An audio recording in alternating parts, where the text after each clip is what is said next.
नमस्कार, मैं दिगंबर सिंह बिहारी खबर के प्रदेश के इस अंक में मैं लेकर आया हूं कुछ खास खबरें।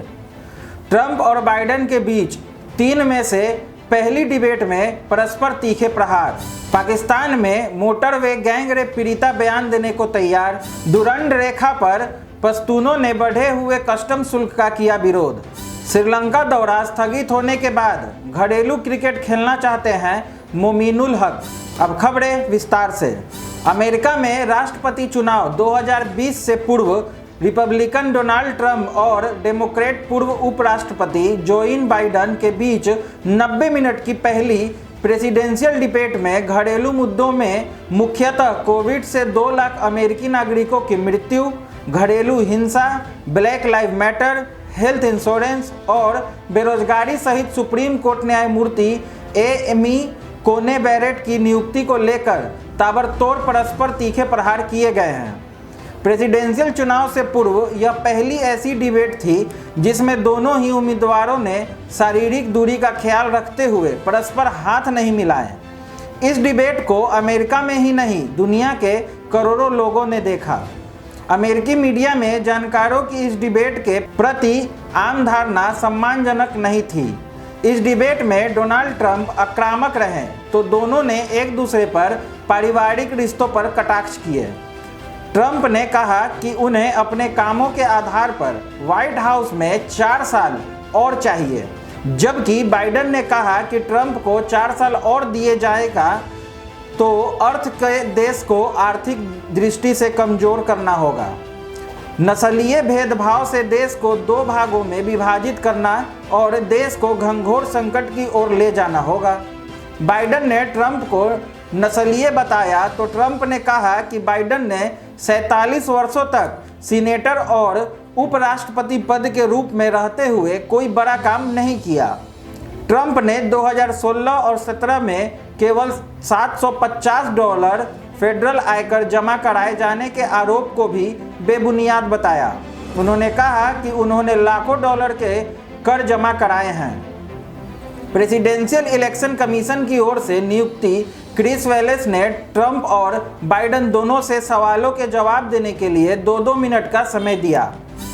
पाकिस्तान में मोटरवे गैंग रेप पीड़िता बयान देने को तैयार। पिछले महीने मोटरवे पर गैंग रेप की शिकार हुई पाकिस्तानी महिला अब पुलिस को अपना बयान देने को राजी हो गई हैं। मीडिया सूत्रों के अनुसार पुलिस कैमरे पर ट्रॉल के लिए निवेदन करेगी।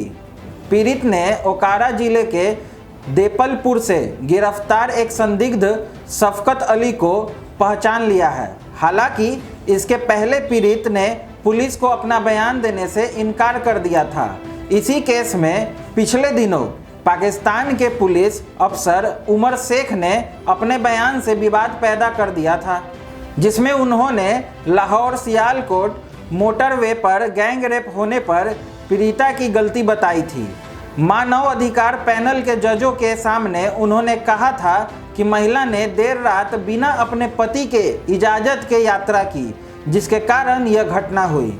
उल्लेखनीय है कि 30 साल की इस महिला के साथ कथित रूप से उसके बच्चे के सामने 2 लोगों ने उस वक्त गैंग रेप किया जब मोटरवे पर महिला की कार में ईंधन खत्म हो गया था।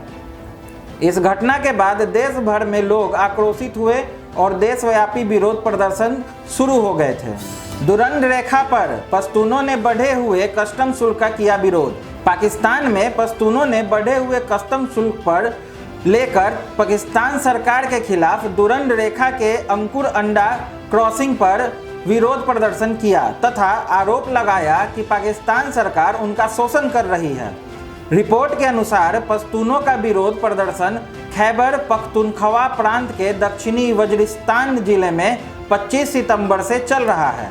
उनका कहना है कि हमें पाकिस्तान अफगानिस्तान सीमा पार करने में परेशानी हो रही है। कई दशकों से पश्तून लोग सीमा पर रोजमर्रा के सामान के व्यापार में लगे हैं। बढ़े हुए कस्टम शुल्क के कारण और सीमा पार करने में परेशानी होने पर स्थानीय रोजमर्रा के सामानों की किल्लत हो जाएगी और उनके दाम आसमान छूने लगेंगे। पश्तून सीमा के दोनों ओर रहते हैं और ज़्यादातर व्यापारिक गतिविधियों में शामिल हैं। स्थानीय लोगों ने पाकिस्तान सरकार पर पश्तूनों को निशाना बनाने का आरोप लगाया। उन लोगों को बिजली और इंटरनेट की किल्लत भी झेलनी पड़ रही है, जिससे उनकी रोजमर्रा की जिंदगी काफ़ी तकलीफ में गुजर रही है। श्रीलंका दौरा स्थगित होने के बाद घरेलू क्रिकेट खेलना चाहते हैं मोमिनुल हक। श्रीलंका दौरे के स्थगित होने के बाद बांग्लादेश क्रिकेट बोर्ड BCB ने घोषणा की है कि वरिष्ठ टीम ढाका में अपने प्रशिक्षण शिविर को जारी रखेगी, जिसके दौरान खिलाड़ी लंबे प्रारूप के 3 अभ्यास मैच खेलेंगे। बांग्लादेश को अक्टूबर में 6 साल में पहली बार श्रीलंका के खिलाफ 3 मैचों की टेस्ट श्रृंखला खेलनी थी, लेकिन अब उन्हें वेस्ट इंडीज के खिलाफ घरेलू श्रृंखला के लिए जनवरी तक इंतजार करना होगा। बांग्लादेश के टेस्ट कप्तान मोमिनुल हक अंतर्राष्ट्रीय दौरे के निलंबित होने के बाद घरेलू क्रिकेट खेलना चाहते हैं। उन्होंने कहा, एक खिलाड़ी के रूप में यह निराशाजनक है। हमारे पास 6 महीने बाद खेलने का मौका था, लेकिन यह हमारे नियंत्रण से बाहर है। मैं इसके बारे में बहुत अधिक नहीं सोचना चाहता। मुझे लगता है कि हर टीम को वापसी के बाद होने वाली कठिनाई से निपटना होगा। उन्होंने कहा, मुझे लगता है कि अगर हम अंतर्राष्ट्रीय मैचों से पहले घरेलू क्रिकेट खेलना जारी रखते हैं तो हमें लगता है कि हम उस अंतर को कम कर सकते हैं। यह समझना मुश्किल है कि अंतर्राष्ट्रीय क्रिकेट में क्या स्थिति है। अभ्यास मैचों के बाद एक T20 टूर्नामेंट होने की संभावना है, जिसमें वरिष्ठ टीम के सभी खिलाड़ियों के शामिल होने की संभावना है। BCB यह भी उम्मीद कर रहा है कि क्लब 2019-20 ढाका प्रीमियर लीग को फिर से शुरू करने के लिए सहमत होंगे, जिससे मार्च में एक दौरे के मैचों के बाद स्थगित कर दिया गया था। चयनकर्ता हबीबुल बशर को लगता है कि टीम के वरिष्ठ खिलाड़ी अपने महत्वपूर्ण वर्षों में बहुत कुछ मिस कर रहे हैं। दिन भर की और खास खबरों के लिए बिहारी खबर के फेसबुक पेज और यूट्यूब चैनल को लाइक, शेयर, सब्सक्राइब करना ना भूलें। धन्यवाद।